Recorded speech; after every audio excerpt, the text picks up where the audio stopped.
Hello दोस्तों, मैं भावना श्रीवास्तव। आप लोगों का मेरे चैनल हमारी संस्कृत में स्वागत है। और आज की इस वीडियो में हम हमारी संस्कृत में पूर्व रूप संधि के बारे में जानेंगे। जैसा कि हम लोग संधियों के बारे में पढ़ रहे हैं, और पूर्व रूप संधि जो है स्वर संधि का एक प्रकार है। तो चलिए इसके बारे में जानते हैं, इसका सूत्र जानेंगे और इसको परीक्षा में किस तरह हम आसानी से पहचान सकते हैं ये भी जानेंगे। साथ ही साथ इसका उदाहरण और किस तरह से प्रश्न बनता है ये भी जानेंगे। तो चलिए आज की वीडियो को शुरू करते हैं। आज हमारा संधि है पूर्व रूप संधि। पूर्व रूप संधि, इसका जो सूत्र है एंग पदांत दति है। जब पहले पद के अंत में, यानी जो संधि विच्छेद वाला चाहे संधि वाला शब्द जिसमें आ जाएगा करने के लिए, तो जो पहला पद होगा उसके अंत में हमें ए या ओ के बाद अ यानी ह्रस्व अ, दीर्घ अ नहीं, ह्रस्व आए तो अ का जो पूर्व रूप हो जाता है इसे ही पूर्व रूप संधि कहते हैं। संक्षेप में हम कह सकते हैं कि पदांत एंग प्लस अ बराबर पूर्व रूप संधि, या हम ये भी कह सकते हैं ए या ओ प्लस अ, और इसका जो चिन्ह है पूर्व रूप का, इसको अवग्रह चिन्ह बोलते हैं। संस्कृत में इसको अवग्रह चिन्ह बोलते हैं।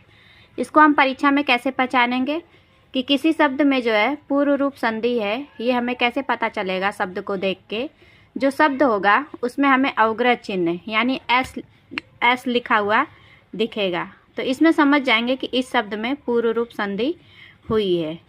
तो इसका उदाहरण जैसे देखते हैं, हमारा उदाहरण है हरेव। तो हरेव लिखा हुआ है, तो इसमें जो हमें एस लग रहा है इसको हम संस्कृत में अवग्रह चिन्ह बोलते हैं। ऐसे ही हमारा दूसरा उदाहरण है कोअपि। कोअपि में भी हमें एस लिखा हुआ दिख रहा है, यानी इसमें समझ जाएंगे कि पूर्व रूप संधि है। तो जो हमारा हरेव है, इसको जब हम टुकड़े करेंगे तो हरे धन अव आया। तो हरे में जो र पे ए का मात्रा लगा है, यानी पहले पद में ए आया है ना, फिर दूसरा जो पद है उसमें ह्रस्व यानी छोटा अ आया है। तो यह क्या है? पूर्व रूप संधि की पहचानने का या नियम है। ऐसे ही हमारा दूसरा उदाहरण कोअपि है। तो कोअपि में जो पहला पद को है, ये जो पहला पद माना जाएगा, और इसमें जो ओ का मात्रा आया है।